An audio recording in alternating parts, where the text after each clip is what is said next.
नमस्कार, मैं सिद्धार्थ पटेल आप सभी लोगों का स्वागत करता हूं क्लास 12 नेक्स्ट टॉपर ह्यूमैनिटीज पर। और आज मैं आप लोगों के लिए लेके आ गया हूं रैपिड रिवीजन आपके chapter challenges of nation building का। इस चैप्टर को हम मात्र 10 से 15 मिनट में पूरे अच्छे तरीके से समझने की कोशिश करेंगे और एक तरीके से पूरे चैप्टर को रिवाइज करेंगे। तो जैसा कि मैं हमेशा बोलता हूं कि political science is all about stories, और यहां से हमारी स्टोरी शुरुआत होती है। यहां से हमारी पॉलिटिकल साइंस की स्टोरी की एक शुरुआत होती है।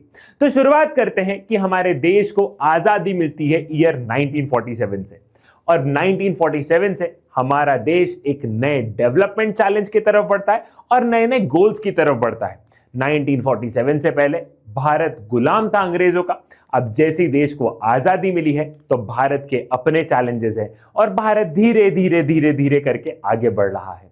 जब आजादी मिलती है 15 अगस्त 1947 को, तो हम लोग देखते हैं मेरे लाल कि देश में सभी लोग खुश रहते हैं और पंडित जवाहरलाल नेहरू उस टाइम पे एक स्पीच देते हैं, trust with destiny.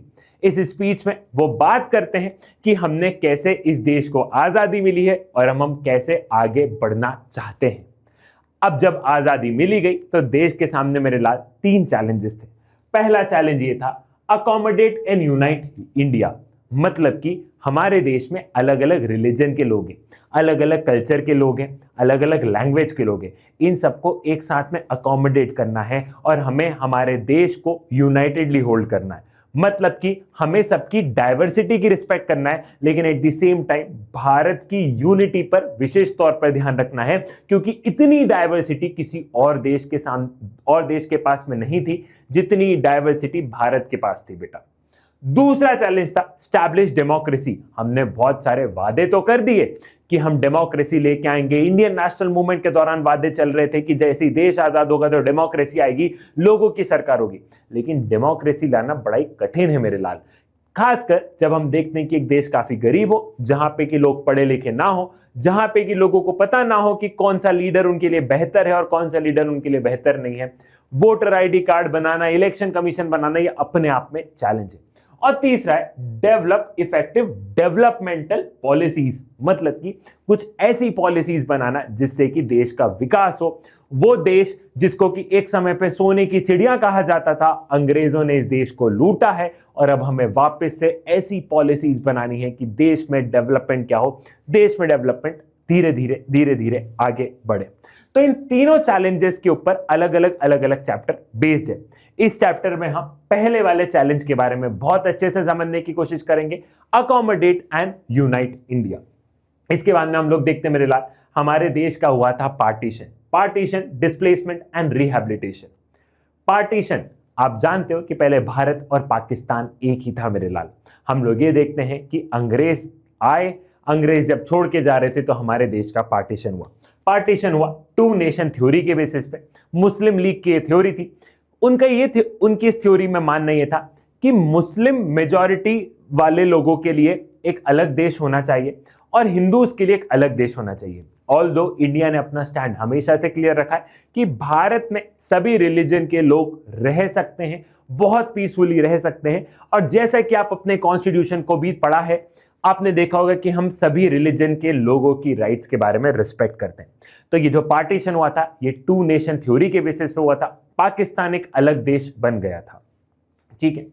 Political competition था उस समय, कांग्रेस वर्सेस मुस्लिम लीग, ब्रिटिश इंटरफेरेंस। उस समय हम लोग ये भी देख रहे थे कि कांग्रेस जो थी, कांग्रेस एक पॉइंट पे नहीं चाहती थी कि पार्टीशन हो, लेकिन जब मुस्लिम लीग इस बात को मानने के लिए तैयार नहीं था तो बाद में कांग्रेस ने भी इस डिमांड को एक्सेप्ट कर लिया। और अंग्रेज तो चाहते ही थे कि कुछ ऐसे मुद्दे यहां पर छोड़ के चले जाएं कि लोग जीवन भर लड़ते रहेंगे और जीवन भर हम इनके मुद्दे सुलझाया करेंगे। इसके बाद में आते हैं what are the consequences of partition.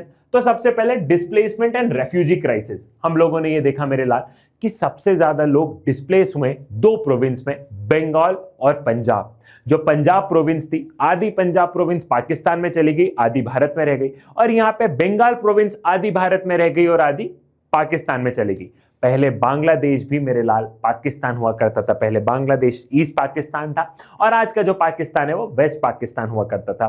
तो दो प्रोविंसेस पे, पंजाब और बंगाल पे हमें सबसे ज्यादा क्या है, सबसे ज्यादा हमें इंपैक्ट देखने को मिला।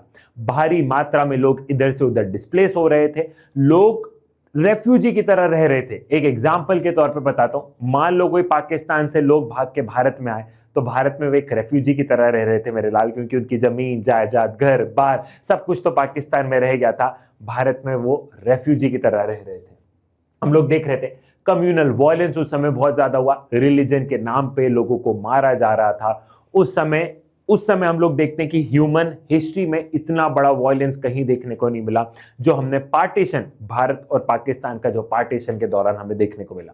कुछ लोगों ने इसे बोला गया है डिवीजन ऑफ हार्ट्स। हम लोग देख रहे थे कि जो थिंकर्स थे, जो बड़े बड़े इंटेलेक्चुअल्स थे, वो बोल रहे थे कि ये पार्टीशन डिवीजन ऑफ हार्ट है। आखिर था तो पहले पूरा भारत ही ना, अब तो ये डिवीजन ऑफ हार्ट्स है कि एक दिल है, उस दिल को तुमने तोड़ के रख दिया है।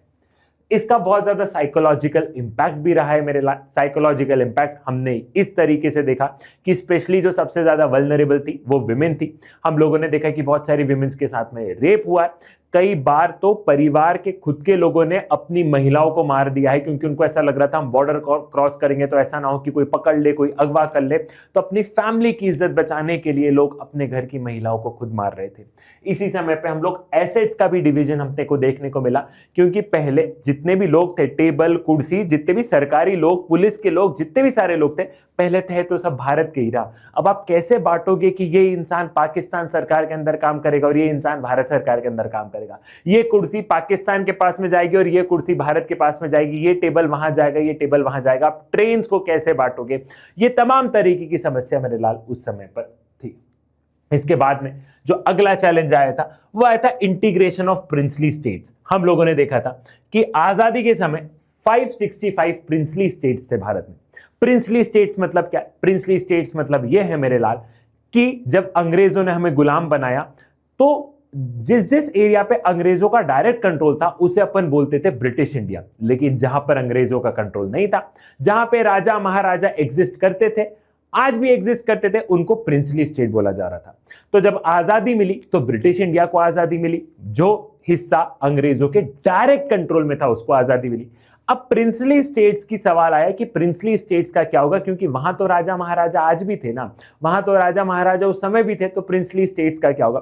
तो प्रिंसली स्टेट्स के सामने तीन ऑप्शन छोड़े गए कि अगर वो भारत में ज्वाइन होना चाहते तो वो भारत में ज्वाइन हो जाए, अगर वो पाकिस्तान में ज्वाइन होना चाहते तो वो पाकिस्तान में ज्वाइन हो जाए, और अगर उन्हें एक इंडिपेंडेंट अपने आप में अलग रहना है तो वो अलग रह सकते हैं। उनके सामने ये तीन चैलेंजेस छोड़े गए थे। और जैसे अंग्रेजों ने ये बताया कि प्रिंसली स्टेट्स के पास में तीन ऑप्शन है, तो बहुत सारे प्रिंसली स्टेट्स जैसे कि हैदराबाद, भोपाल, ट्रेवनकोर, ये कुछ स्टेट्स ऐसे थे जो कि बोल चुके थे कि हम अलग रहना चाहते हैं, हम ना ही पाकिस्तान ना ही हम भारत, हमें किसी में ज्वाइन नहीं होना है, हम अलग रहना चाहते हैं। तो बहुत सारे प्रिंसली स्टेट्स ने ये बात रख दी थी कि हम अलग होना चाहते हैं। अब आप इमेजिन करो, हैदराबाद, भोपाल, ये ऐसी जगह है जो कि इंडिया के एकदम सेंटर में। अब ये बोल रहे हैं कि हम अलग रहेंगे, हम भारत के साथ में नहीं जाएंगे। तो तुम सोचो, आज का अगर मैप को तुम हैदराबाद उसमें से हटा दो, भोपाल हटा दो, तो तुम्हें मैप अजीब नहीं लगेगा मेरे लाल। तो भारत के सामने ये भी चैलेंज था कि इन प्रिंसली स्टेट्स को कैसे मर्ज करें, इन प्रिंसली स्टेट्स को कैसे भारत का हिस्सा बनाएं। गवर्नमेंट की अप्रोच कैसे रही? Diplomacy and negotiation and instrument of accession. जो गवर्नमेंट की अप्रोच रही वो डिप्लोमेसी और नेगोशिएशन के माध्यम से वो सभी प्रिंसली स्टेट्स को मर्ज कर रही थी। एटलीस्ट वो प्रिंसली स्टेट जिनकी की टेरिटरी कहीं ना कहीं भारत से मिल रही थी या भारत में थी, हम उन प्रिंसली स्टेट्स पर ज्यादा फोकस कर रहे थे मेरे लाल, कि हम उन्हें नेगोशिएशन के माध्यम से कि आओ बातचीत करें, डिप्लोमेसी के माध्यम से। कई बार हमने उन्हें क्या बोला है, कई बार हमने उन्हें बोला है कि तुम महीने के हमसे 2.5 लाख रुपए ले लेना, 3 लाख रुपए ले लेना, लेकिन मर्ज हो जाओ। तो सरकार ने साम दाम दंड भेद सब कुछ इस्तेमाल किया है इन प्रिंसली स्टेट्स को मर्ज करने के लिए।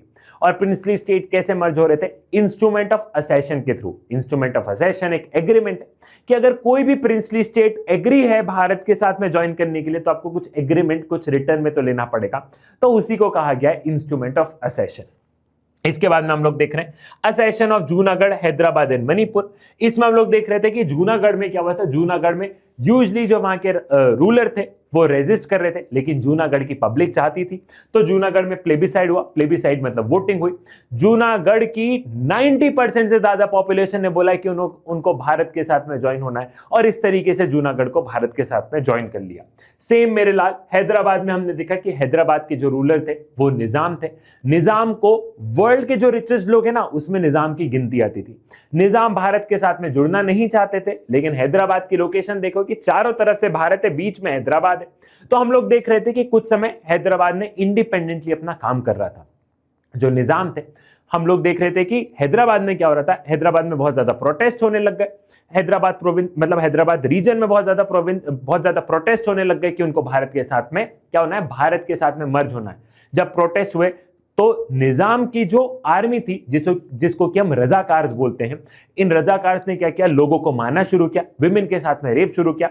भारत सरकार ने अपनी आर्मी भेजी, और भारत सरकार ने अपनी आर्मी भेज के निजाम से क्या करवा लिया, निजाम से इंस्ट्रूमेंट ऑफ असेशन साइन करवाया, और इसी के तहत हैदराबाद क्या बना, हैदराबाद भारत का पार्ट बना। सेम ऐसा हम लोग देखते कि मणिपुर जो था, मणिपुर ने क्या किया, मणिपुर ने इंस्ट्रूमेंट ऑफ असेशन साइन कर दिया था ईयर 1948 में। और हम लोग फाइनली देखते हैं कि फिर मणिपुर में सबसे पहले इलेक्शंस भी हो जाते हैं, क्योंकि इंस्ट्रूमेंट ऑफ असेशन साइन करने के बाद में वहां पावर राजा के पास में थी, लेकिन वहां पे लोग डेमोक्रेसी को चाहते थे। तो सबसे पहला इलेक्शन मणिपुर में हुआ, और मणिपुर में इलेक्शन हुआ, और मणिपुर में इलेक्टेड गवर्नमेंट आ गई। तो कुछ इस तरीके से मणिपुर का भी क्या है, मणिपुर भी कुछ इस तरीके से भारत में जुड़ गया। अगला चैलेंज आता है मेरे लाल, तो रीऑर्गेनाइजेशन ऑफ स्टेट्स, मतलब कि आपने भारत तो बना लिया, आपने प्रिंसली स्टेट्स को भी मर्ज कर लिया, लेकिन अब आपको अलग अलग स्टेट्स भी तो बनाने पड़ेंगे मेरे लाल। सबसे पहले भारत को आजादी मिली, भारत के सामने चैलेंजेस थे, भारत का पार्टीशन हुआ, फिर भारत ने उसके बाद में ये देखा कि प्रिंसली स्टेट्स को कैसे मर्ज करना है। जब प्रिंसली स्टेट्स मर्ज हो गए, तो अब सवाल है कि आपको स्टेट्स बनाने पड़ेंगे ना। जब अंग्रेज रूल कर रहे थे तो उन्होंने अलग अलग प्रोविंसेस मतलब अलग अलग स्टेट्स ही बनाए थे, मद्रास प्रोविंस, बॉम्बे प्रोविंस। लेकिन अब देश आजाद हो चुका है, अब भारत सरकार को क्या करना होगा, भारत सरकार को भी तो स्टेट्स बनाने होंगे। तो भारत में लिंग्विस्टिक डाइवर्सिटी बहुत ज्यादा थी, और 1920 में कांग्रेस का नागपुर सेशन हुआ था। 1920 जब भारत गुलाम था, जब कांग्रेस के नागपुर सेशन में ये बात हुई थी कि जब भारत को आजादी मिलेगी तो हम लैंग्वेज के आधार पर क्या करेंगे, लैंग्वेज के आधार पर स्टेट्स बना देंगे। लेकिन आजादी मिलने के बाद में सरकार ने लैंग्वेज के आधार पर स्टेट्स बनाने पर ध्यान नहीं दिया। सरकार के मन में बहुत सारे डर थे। कैसे डर थे भैया, कि अगर हमने लैंग्वेज के आधार पर स्टेट्स बना दिए तो ऐसा ना हो कि भारत का फर्दर डिवीजन हो। पार्टीशन के घाव हरे थे, हमें डर लग रहा था कि इस लैंग्वेज के आधार पर स्टेट्स बनाने से ऐसा ना हो कि फर्दर क्या हो जाए, फर्दर डिवीजन हो जाए। तो सरकार ने कुछ समय क्या किया, सरकार ने कुछ समय इस चीज को होल्ड किया। लेकिन हम लोग ये देखते हैं कि आंध्र प्रदेश में डिमांड उठने लग गई। जो पोटी श्रीरामुलु थे वो क्या करने लग गए भैया, वो fast on to the death मतलब अनशन पर बैठ गए। ये बात करने लग गए कि तेलुगु स्पीकिंग एरिया को किससे, तमिल स्पीकिंग एरिया से अलग होना चाहिए। पहले आंध्र प्रदेश और जो तमिलनाडु ये सब मद्रास प्रोविंस के पार्ट थे। तो पोटी श्रीरामुलु ये बात कर रहे थे कि Telugu and Tamil speaking area को अलग करो। तो आंध्र प्रदेश की सबसे पहले डिमांड उठने लग गई कि हमें अलग होना है। अब जब पोटी श्रीरामुलु का क्या होता है भैया, पोटी श्रीरामुलु जब fast on to the death पर बैठ जाते हैं तो हम लोग देखते हैं कि डिमांड बहुत ज्यादा ऊपर चली जाती है। फिर बाद में केंद्र सरकार को क्या करना पड़ता है, सेंट्रल गवर्नमेंट को बाद में इंटरवीन करना पड़ता है, और सेंट्रल गवर्नमेंट ये अनाउंस कर देती है कि हम क्या करेंगे, हम तेलुगु स्पीकिंग एरिया को अलग कर देंगे और इसको हम आंध्र प्रदेश बना देंगे। अब जैसे ही आंध्र प्रदेश बनाया तो दूसरे जगह पर भी क्या हुआ, दूसरे जगह पर भी मेरे लाल डिमांड उठने लग गई। जैसे कि गुजरात और महाराष्ट्र को अलग किया जाए। बॉम्बे प्रोविंस का पहले पार्ट था गुजरात भी और महाराष्ट्र भी, कि इसको अलग कर दिया जाए। तो जैसे ही आंध्र प्रदेश बना वैसे ही देश के अलग अलग कोने से डिमांड उठने लग गई कि हमें भी सेपरेट स्टेट्स चाहिए। तो सरकार ने स्टेट रीऑर्गेनाइजेशन कमीशन बनाया 1953 में, और इसकी रिपोर्ट आई, और रिपोर्ट आने के बाद में यह तय किया गया कि 14 न्यू स्टेट्स बनेंगे, 6 न्यू यूनियन टेरिटरीज बनेगी। उस समय 1956 में तय किया गया कि 14 न्यू स्टेट्स बना देंगे एंड 6 यूनियन टेरिटरीज बना देंगे। तो उस समय 14 स्टेट्स बनाए गए और अलग अलग यूनियन टेरिटरीज बनाई गई। और उसी के बाद से मेरे लाल जो स्टेट अलग अलग स्टेट बनने का जो प्रोसीजर है वो आज तक जारी है। तो उस समय पे ये कुछ ईयर रहे कि किस समय पे कौन सा स्टेट बना, तो उस दिन से लेके आज तक नए स्टेट्स बन रहे हैं। लेकिन स्टेट रीऑर्गेनाइजेशन कमीशन की रिपोर्ट ने यह मान लिया था कि लैंग्वेज के आधार पर स्टेट्स बनाए जा सकते हैं। अगर आज आप भारत को देखोगे तो नो डाउट चैलेंजेस हैं, लेकिन उस समय से लेके आज तक देखोगे मेरे लाल तो हमने डाइवर्सिटी को अकोमोडेट किया है। एट द सेम टाइम हमने यूनिटी में कोई भी कॉम्प्रोमाइज नहीं किया। So this was all about the chapter. अब इसमें से सवाल क्या क्या आता है मेरे लाल, सवाल में सबसे पहले बता देता हूं, what are the 3 challenges that India faced at the time of independence, ये सवाल आता है मेरे लाल। दूसरा सवाल आता है what are the consequences of the partition, ठीक है। तीसरा सवाल आता है हैदराबाद या फिर मणिपुर का, एंड चौथा सवाल आता है स्टेट रीऑर्गेनाइजेशन कमीशन का। ये 4 सवाल आपको करना है। ये चारों सवाल आपको बन गए तो आप पेपर में फोड़ दोगे। सो पॉलिटिकल साइंस में हाँ एक चीज और है, अगर आपको इस चैप्टर का वन शॉट रिवीजन देखना है, अगर पूरा चैप्टर समझना है, तो इसी के डिस्क्रिप्शन में मैंने क्या किया है, वन शॉट की लिंक लगा दी है। तो आप वहां से क्या कर सकते हो, वहां से आप पूरे चैप्टर को बहुत ध्यान से पढ़ सकते हो, डिटेल में पढ़ सकते हो। सो पॉलिटिकल साइंस में डरने की नहीं है बात, क्योंकि सिद्धार्थ पटेल है तुम्हारे साथ। चाणक्य नीति से लेके राजनीति तक तुम्हें जो चाहिए सब कुछ है मेरे पास। Big heart for you all, tata bye bye, love you all. Telegram group join कर लेना मेरे लाल, क्योंकि इसमें आपको सारे फ्यूचर अपडेट्स मिलते रहेंगे। Tata bye bye.